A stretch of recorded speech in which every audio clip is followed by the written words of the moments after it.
Hello everyone and welcome to English online classes. So here we are studying chapter number 6 of our Panorama book. So the chapter name is Trouble in Bohemia, written by Sir Arthur Conan Doyle.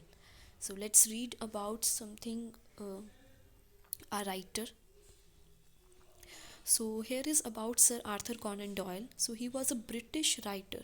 Okay, in most of the books you will find that he was a Scottish writer also. Okay, so this is very conspirational. Okay, so let's read further कि आप British और Scottish आप दोनों ही writer इसे मान सकते हैं. Okay, and physician, he created the character Sherlock Holmes in 1887 for a study in Scarlet, the first of four novels and 56 short stories about Holmes and doctor Watson. Okay, so जो author हैं sir Arthur Conan dial, उन्होंने एक fictional character का मतलब क्या है कि एक इमेजिनरी कैरेक्टर बनाया है शर्लॉक होम्स. ओके, एंड ये जो कैरेक्टर हैं उन्होंने अपनी जितनी भी बुक्स लिखी हैं, okay, about four novels and 56 short stories. Okay, तो ये जो फिक्शनल स्टोरीज़ हैं या जो फिक्शनल कैरेक्टर है शर्लॉक होम्स, उसके बेस्ड के ऊपर क्या है, बहुत सारी बुक्स लिखी हैं, नॉवेल्स लिखी हैं. एंड आपने शायद बहुत सारी मूवीज़ भी देखी होंगी शर्लॉक होम्स की. ओके, तो ये एक ऐसे करेक्टर बनाए गए हैं अपनी राइटिंग के अंदर. ओके, जो एज अ डिटेक्टिव प्ले करते हैं. ओके, मतलब एक फिक्शनल करेक्टर बनाया है उन्होंने अपनी स्टोरीज़ के लिए, अपनी नॉवेल्स के अंदर, जिसके अंदर जो शर्लॉक होम्स हैं वो एज अ डिटेक्टिव प्ले करते हैं. और हमें पता है कि डिटेक्टिव्स कहाँ होते हैं, जहाँ कहीं पर कोई क्राइम हुआ होता है. ओके, तो अपनी राइटिंग्स के अंदर, अपनी नॉवेल्स के अंदर क्या है, कहीं पर कोई क्राइम दिखाते हैं, कहीं पर कोई ऐसी ट्रेजिडी दिखाते हैं, और उसको रिजॉल्व करने के लिए कौन सा जो कैरेक्टर वो प्ले करते हैं, शर्लॉक होम्स को. Okay, and here is one more person, that is doctor Watson. ये भी क्या हैं, एक बहुत अच्छे इनके कंपेनियन दिखाए गए हैं हर नॉवल के अंदर, जिसे हम एक असिस्टेंट कह सकते हैं कि जो शर्लॉक होम्स हैं उनके असिस्टेंट का नाम क्या है, doctor Watson. Okay, the Sherlock Holmes stories are considered milestone in the field of crime fiction. Okay, fictional का मतलब ही क्या होता है, जो इमेजिन्ड स्टोरी होती है, यानी हम अपने मन से, अपनी इमेजिनेशन से क्या है, कुछ प्लॉटिंग करते हैं, कुछ ऐसी स्टोरी जनरेट करते हैं, कुछ ऐसे करेक्टर्स अपने मन में बना लेते हैं. ओके, एंड क्राइम फिक्शन का मतलब क्या है, अपने मन से एक ऐसी स्टोरी बनाना जिसके अंदर कोई क्राइम हुआ हो. Okay, so he has written many of the stories in which he put on the plotting of crime fiction, जहाँ पर कोई क्राइम होता है और फिक्शनल कैरेक्टर्स हैं. Okay, some of his notable Sherlock Holmes works include the stories of Sherlock Holmes. कुछ उनकी जो नॉवेल्स है जिसके अंदर क्या है, शर्लॉक होम्स के कुछ वर्क उन्होंने अपनी नॉवेल्स के अंदर डाले गए हैं, जिसमें से कुछ नॉवेल्स का नाम क्या है, the stories of Sherlock Holmes, the adventures of Sherlock Holmes, the hound of Baskervilles, the case book of Sherlock Holmes and memoirs of Sherlock Holmes. तो ये कुछ उनके नॉवेल्स के नाम हैं. He also wrote many non fictional books. उन्होंने कुछ non fictional books भी लिखी हैं. नॉन फिक्शनल का मतलब है जहाँ पर रियल कंटेंट के अंदर वो डालते हैं, यानी कुछ भी इमेजिनेशन नहीं होती. वर्क्स ऑफ फैंटेसी का मतलब होता है, फैंटेसी का मतलब होता है कि जो चीज़ हम एकम्प्लिश करना चाहते हैं, स्टिल नाउ क्या है, हमने उसको कहीं भी लाइफ के अंदर एकम्प्लिश नहीं किया है, या उसको पाया नहीं है, या उस एक्टिविटी को परफॉर्म नहीं किया है. ओके, बट ये हमारी फैंटेसी है, या वो चीज़ हम चाहते हैं लाइफ में एक बार करने के लिए, so that is called fantasy. So he has written many of the books on works of fantasy. Science fiction के बारे में भी लिखा हुआ है उन्होंने. साइंस फिक्शन का मतलब है कि साइंस के वर्ल्ड के अंदर कुछ ऐसी इमेजिनेशन चीज़ें डालना कि जो दुनिया में हो सकती हैं. ओके, लाइक हम टाइम मशीन की बात करते हैं कि एक ऐसी मशीन बनाना जिससे हम अबाउट 20 ईयर्स या 40 ईयर्स आगे चले जाएं या पीछे चले जाएं, और वहाँ की वर्ल्ड को या वहाँ की जो सोसाइटी है, जो भी इन्वायरमेंट था, जो भी टाइम था, उसको एंजॉय कर पाएँ. सो that is called science fiction. Okay, historical novels उन्होंने लिखे हैं, okay, and poetries, and also created a fictional character named professor challenger and wrote a series of novels based on him. कि जैसे कि शर्लॉक होम्स के ऊपर उन्होंने बहुत सारी फिक्शनल स्टोरीज बनाई हैं, so same as professor Challenger के ऊपर भी उन्होंने बहुत सारी फिक्शनल जो स्टोरीज़ हैं वो क्रिएट की हैं, और उनके ऊपर बहुत सारी क्या हैं जो नॉवेल्स हैं, उनकी जो सीरीज़ है, सीरीज़ का मतलब क्या है, जो एक कॉन्टीन्यूटी के अंदर एक स्टोरी चलती है, ओके, विद डिफरेंट एपिसोड्स और डिफरेंट सीरीज़, उसको बोलते हैं सीरीज़ ऑफ नॉवेल्स। सो उन्होंने प्रोफेसर चैलेंजर के ऊपर भी क्या है, बहुत सारी जो नॉवेल्स हैं उनकी सीरीज़ भी लिखी है। So this was about our author, okay. Now let's get back to our chapter that is trouble in Bohemia, okay.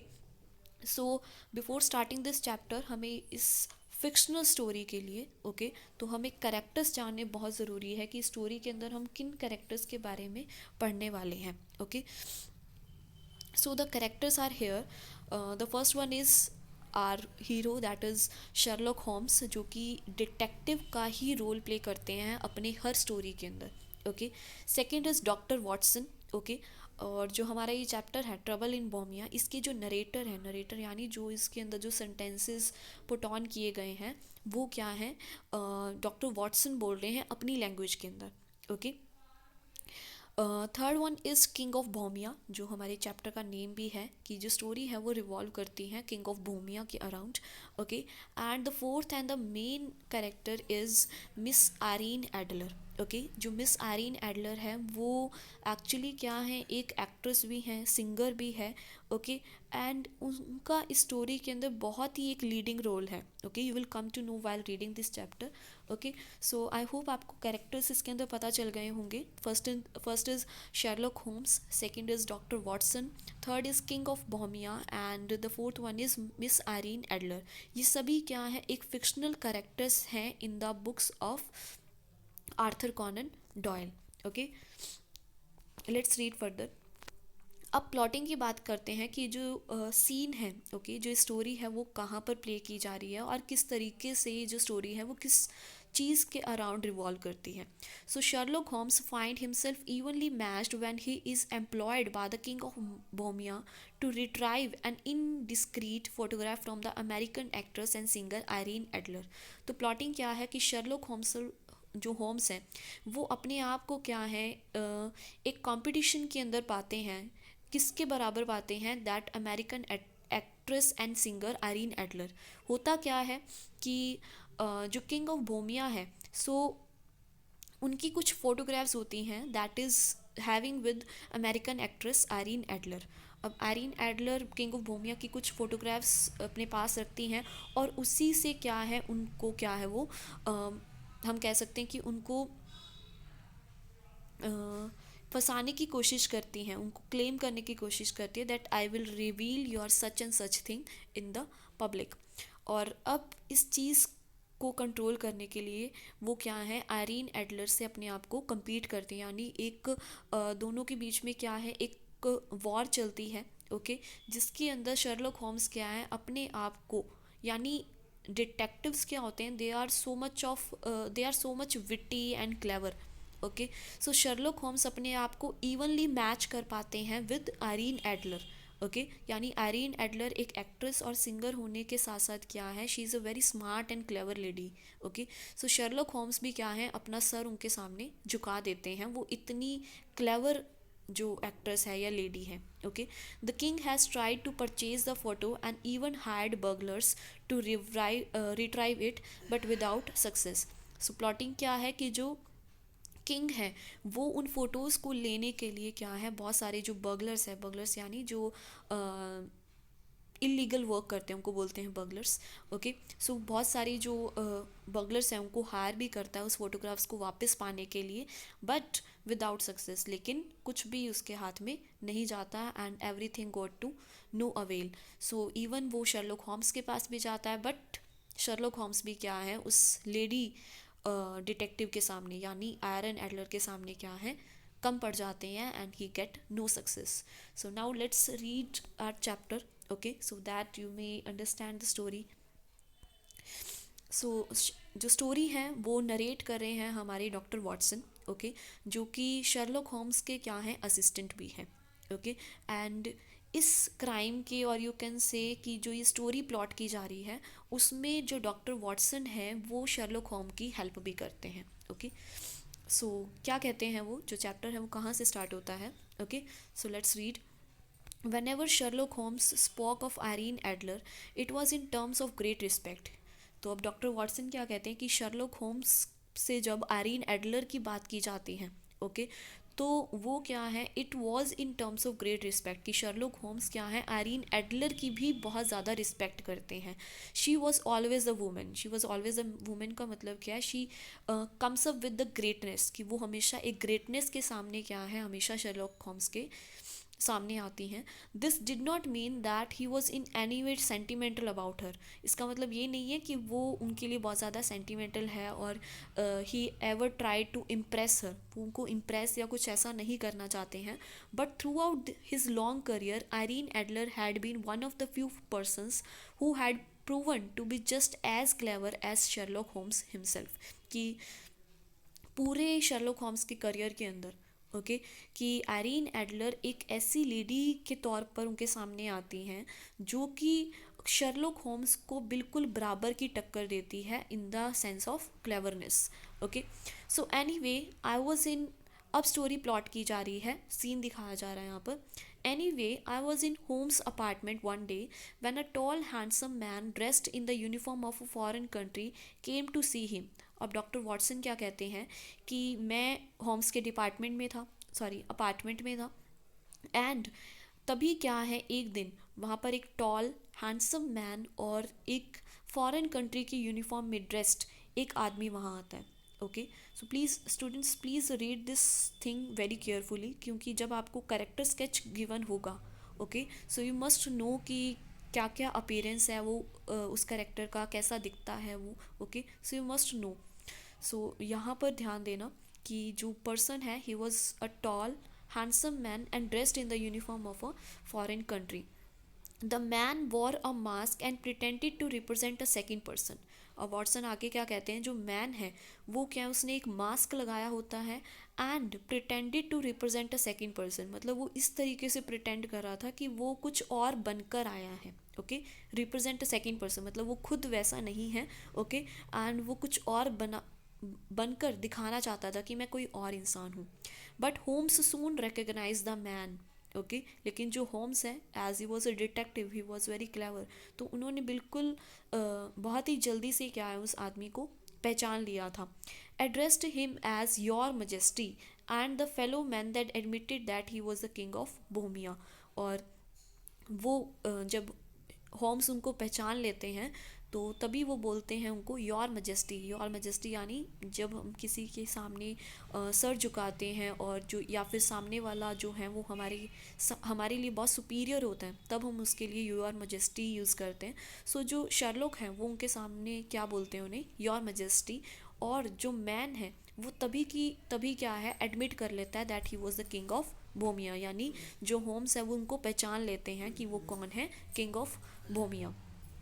He had come, he said, to ask Sherlock Holmes. अब doctor Watson आगे क्या बताते हैं कि वो यहाँ पर आए हैं शर्लॉक होम्स से पूछने के लिए help in a matter of great importance, कि कुछ ऐसा मैटर है जो कि बहुत ही इम्पॉर्टेंट है and it can be avoided at any cost.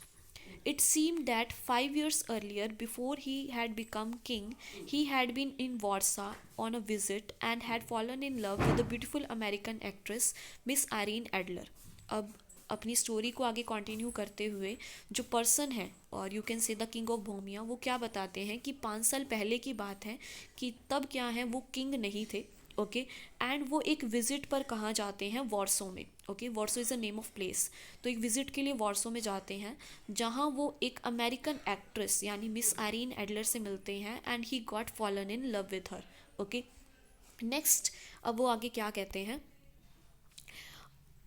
I was crown prince at the time. अब ये जो सेंटेंस है, ये जो एक्सप्रेशन है, ये सब king of Bohemia Sherlock Holmes को और डॉक्टर वॉटसन को बता रहे हैं। Okay, I was crown prince at the time. Crown prince का मतलब है who is just ready to become a king. Okay, so वो क्राउन प्रिंस होते हैं at that time, and I was young, और मैं बहुत ही यंग था। Shortly after I became king, और थोड़े ही टाइम बाद क्या है, मैं किंग बन गया।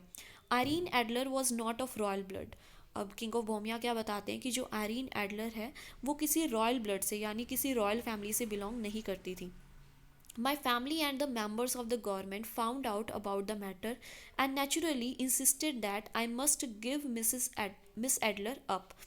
और बोमिया जो किंग है वो क्या बताते हैं कि अब मेरी फैमिली और जितने भी गवर्नमेंट के मेंबर्स थे उनको जल्दी ही इस मैटर के बारे में पता लग गया था that we both are fallen in love. और नेचुरली क्या है अब जो आयरीन है वो रॉयल फैमिली से बिलोंग नहीं करती थी, तो मेरे फैमिली मेम्बर्स ने क्या मुझे इंसिस्ट किया कि मैं मिस एडलर को जल्द से जल्द छोड़ दूँ। I loved her deeply but my first responsibility was naturally to my country. अब किंग क्या बताते हैं कि मैं उनसे बहुत ज़्यादा प्यार करता था, लेकिन जो मेरी फर्स्ट प्रायोरिटी थी वो मेरी कंट्री थी। The king went on to explain that he was now about to be married to a princess of one of the neighboring countries, and that Irene Adler, who was still apparently in love with him, had said that she was going to write to the princess and tell her all. अब king अपनी story को आगे explain करते हुए क्या बताते हैं कि अब क्या है, जब मैं किंग बन गया हूँ तो मेरी एक प्रिंसेस से शादी होने वाली है जो कि एक नेबरिंग कंट्री की प्रिंसेस है। और अभी क्या है, आयरीन एडलर को उस प्रिंस मेरी शादी के बारे में पता चल गया एंड अब वो मुझे ब्लेम कर रही है या मुझसे क्लेम करना चाहती हैं। एंड वो क्या कहती है दैट मैं उस प्रिंसेस को उनके बारे में सब कुछ बता दूंगी। सो एक तरीके का क्या है कि वहाँ पर जो आयरीन है वो एक तरीके से क्या कर रही है, ब्लैकमेल कर रही है किंग को कि मैं तुमसे बहुत ज़्यादा प्यार करती हूँ और हम दोनों के बीच में ये रिलेशन है और ये सब जो चीज़ें हैं वो क्या है मैं तुम्हारी प्रिंसेस को बता देने वाली हूँ। Is it money miss Adler wants asked Holmes. अब शर्लॉक अपनी डिटेक्शन है वो स्टार्ट करते हैं और वो क्या पूछते हैं कि जो मिस एडलर है उनको क्या चाहिए, पैसे चाहिए। Heavens no said the king. अब किंग कहते हैं कि नहीं, उनको नहीं चाहिए। She is not that kind of person, वो ऐसी औरत नहीं है। She simply insist that she still loves me and she refuse to let me marry someone else. वो आगे क्या बताते हैं कि वो ऐसी लेडी नहीं है, वो सिर्फ इतना इंसिस्ट कर रही है कि वो अभी भी उनसे प्यार करती है और वो किसी और से भी उनकी शादी नहीं होने देंगी।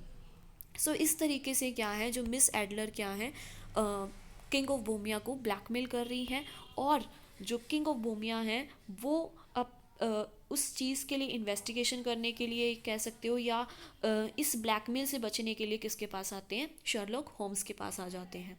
नेक्स्ट देखते हैं क्या होता है। I suppose she has some letters of yours, but we can prove that they are false, said Holmes. अब शर्लॉक क्लेवर डिटेक्टिव है तो वो दिमाग लगाते हैं कि मुझे लगता है कि हो सकता है कि तुम दोनों के अंदर कुछ लेटर्स एक्सचेंज हुए हों एंड उनके पास वो लेटर्स हों, but we can prove that they are false. लेकिन हम प्रूव कर सकते हैं कि वो लेटर्स क्या हैं, झूठे हैं। They are written on my own private paper and in my own hand writing. She also has my photograph. अब किंग आगे और एक्सप्लेन करते हैं कि जो उनके पास लेटर्स हैं वो क्या हैं, they are on my private paper. Okay, private paper मतलब मेरी खुद की स्टैम्प्ड पेपर है और मेरी खुद की हैंड राइटिंग के अंदर है। She also has my photograph, उनके पास मेरी फोटोग्राफ भी है। We can prove that the paper was stolen and that your handwriting was copied. Anyone can buy your photograph. अब होम्स आगे एक्सप्लेन करते हुए क्या कहते हैं कि जो पेपर है हम कह देंगे कि वो चुरा गया था और जो हैंडराइटिंग है वो कॉपी कर ली गई थी और जो फोटोग्राफ है वो तो कोई भी कहीं से भी ले सकता है। Unfortunately she and I R both in the same photograph together, set the king. अब किंग यहाँ पर अपनी जो रियल कंटेंट है वो रिवील करते हैं कि अनफॉर्चुनेटली क्या है कि उस फोटोग्राफ के अंदर मैं और वो एक साथ हैं। अब यहाँ पर ट्रेजेडी स्टार्ट होती है। That is quite different, said Holmes. Have you try to get the photograph from her in any way. अब शर्लॉक आगे क्या पूछते हैं कि अच्छा तो ये बात है, have you try to get the photograph from her in any way, क्या तुमने उन फोटोग्राफ्स को लेने की कोशिश की है किसी भी तरीके से। अब ऑब्वियसली किंग आगे क्या रिप्लाई देते हैं, I have had the police examine her apartment, कि मैंने पुलिस को भी उसके घर पर उसके अपार्टमेंट में भेजा एग्जामिन करने के लिए। I have had her stopped on the street and also while travelling, कि मैंने उसे स्ट्रीट में भी रोका, ट्रैवलिंग के दौरान भी मैंने उसको रोकने की कोशिश की। But nothing has been found in her pocket book और इन हर ट्रैवलिंग बैग्स, उसके ट्रैवलिंग बैग्स में या उसके बैग पॉकेट बुक्स के अंदर कुछ भी नहीं मिला।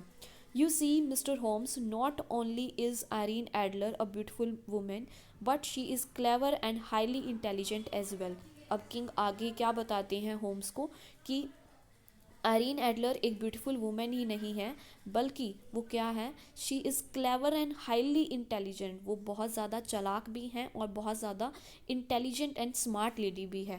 सो प्लीज़ उसको ऐसे मत समझो कि वो अपने साथ उन फोटोग्राफ्स को लेकर घूमेगी। ओके, सो नेक्स्ट देखते हैं क्या पता चलता है आगे स्टोरी में। Holmes obtained all the additional information he could from the king and the next day left home early. अब होम्स क्या है, किंग से और भी जो एडिशनल इंफॉर्मेशन है वो गैदर करते हैं and the next day he left his home very early. I happen to meet him, I कौन है यहाँ पर, doctor Watson. Okay, doctor Watson narrator है इस स्टोरी के, तो वो ही एक्सप्लेन कर रहे हैं। So I happen to meet him, अब मुझे शर्लॉक से मिलना था।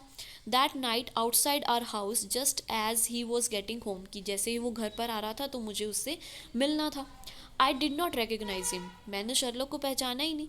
Naturally because he was disguised as an old cab driver, naturally मुझे उसे नहीं पहचाना था because he was disguised as an old cab driver. Disguised का मतलब होता है बहरूपिया, जब हम किसी और का मास्क या किसी और इंसान को का बनने की कोशिश करते हैं, so that is called disguised. So अब वो क्या है, किसी ओल्ड कैब ड्राइवर की तरह क्या है, डिस्गाइज्ड बनकर आए थे, तो नेचुरली मैंने उनको नहीं पहचाना।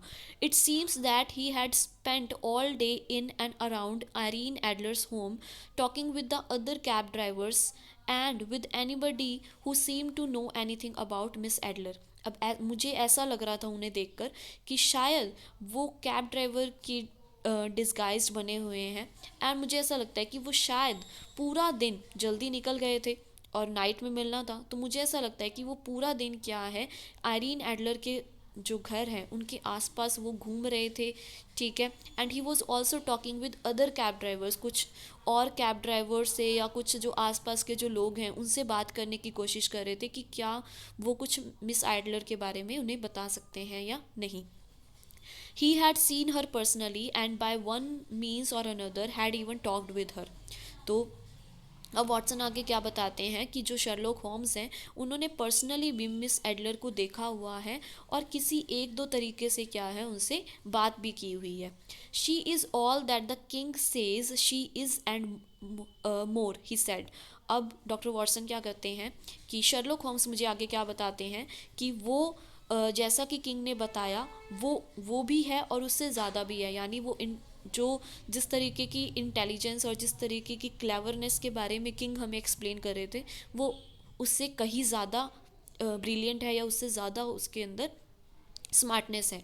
She is a beautiful woman, I also discovered a surprising fact. Okay, so अब शर्लॉक होम्स आगे और एक्सप्लेन करते हैं। ओके, शर्लॉक होम्स एक्सप्लेन कर रहे हैं डॉक्टर वॉटसन को। Okay, she is a beautiful women, कि वो बहुत सुंदर लेडी है। आई also discovered a surprising fact, कि और एक मुझे बात पता चली है। क्या पता चली है, Irene Adler got married eight 5 o'clock today, कि आज आयरीन एडलर की शादी हो गई है 5 बजे ही। ओके, किसके साथ, to a mister Godfrey Norton previously her lawyer, कि उनके जो प्रीवियस लॉयर थे, ओके, गॉडफ्रे नॉर्टन, उन्हीं के साथ उन्होंने शादी कर ली है। I don't know whether this makes the matter more simple और मोर कॉम्प्लिकेटेड। सो शर्लॉक आगे एक्सप्लेन करते हैं, मुझे नहीं पता कि ये मैटर कुछ सिंपल कर देगा हमारे इश्यूज़ को या फिर कुछ और ज़्यादा कॉम्प्लिकेटेड कर देगा, because now she has got married to a lawyer. अब लॉयर कुछ भी कर सकता है उन फोटोज़ के साथ, कैसे भी उस किंग की रेपुटेशन को उछाल सकता है। सो इस तरीके के कुछ डाउट्स क्या हैं शर्लॉक के माइंड के अंदर आ रहे थे। Next he says, although she herself is an honorable person who knows what advantages her husband, a lawyer, may see in a photograph of her and the king of Bohemia taken together. अब Sherlock को doubt था कि वो खुद भी क्या है, एक ऑनरेबल पर्सन है, यानी जो मिस आइरीन एडलर हैं वो खुद एक रिस्पेक्टेड लेडी है, और किसको पता है कि उसका जो हस्बैंड है यानी जो एक लॉयर भी है वो उस फोटोग्राफ में क्या देख ले, जो कि किसके बीच में है, बोमिया और जो आइरीन एडलर है, जो साथ में ली गई फ़ोटोज़ हैं उनका वो क्या इशू बना दे और क्या उसका एडवांटेज वो उनसे गेन कर ले। We must get the photograph by all means. अब शर्लोक को भी लग रहा है कि हमें हर तरीके से क्या है उन फोटोग्राफ्स को ले लेना चाहिए, not only for king of Bohemia but also for Miss Irene also. I'm sure the photograph is in her home and tomorrow, Watson, you must help me to go there and get it. अब Sherlock आगे क्या कहते हैं कि I am sure जो photograph है वो उनके घर पर ही होगी, एंड टुमारो, कल। अब वो वॉटसन को ही एक ऑर्डर दे रहे हैं या उनको बोल रहे हैं कि कल तुम मेरी इस चीज़ के अंदर हेल्प करना। While Holmes was telling me this we stood at the front door. अब वॉटसन आगे क्या डिस्कस करते हैं कि जब होम्स मुझे ये सब बातें बता रहे थे कि उनकी शादी किसी गॉडफ्रे नॉर्टन से हो गई है और इस तरीके के एडवांटेजेस, जब ये सभी मैटर होम्स वॉटसन से डिस्कस कर रहे थे, so they were standing at the very front door of their house. A young man in a long overcoat pass the street. अब एक नौजवान सा एक कोई आदमी था और जिसने एक लॉन्ग ओवरकोट पहना हुआ था, वहीं उस स्ट्रीट से गुजर रहा था। Good night Sherlock Holmes said the young man. अब जो यंग मैन है वो शर्लॉक होम्स को क्या बोल के जाता है, गुड नाइट शर्लॉक होम्स। अब ये बहुत ही डाउटफुल चीज़ थी उन दोनों के लिए, बिकॉज जो शर्लॉक होम्स थे वो एक डिस्गाइज्ड मैनर के अंदर यानी एज अ कैब ड्राइवर वहाँ खड़े थे, and they were discussing all those things, okay. And how a stranger can recognise him as Sherlock Holmes. अब एक जो स्ट्रेंजर हैं वो कैसे रिकग्नाइज कर सकता है कि वो शर्लॉक होम्स हैं और उनको गुड नाइट भी विश करता है। Now who the devil could have recognised me in this disguise said Holmes. अब शर्लॉक होम्स भी वही क्वेश्चन पूछते हैं कि कौन है ये जो मुझे इस डिस्गाइज में भी पहचान लिया जाता है। That voice also sound familiar. अब वो आवाज़ भी बहुत ज़्यादा सुनी हुई लग रही थी, बहुत ज़्यादा फैमिलियर लग रही थी होम्स को। So that was a very doubting situation at that time, okay. So this was for today students, okay. I hope आपको स्टोरी समझ में आ गई हो, okay. You may get back to your books and read from there, okay. So this was about for today, okay. Thank you for watching.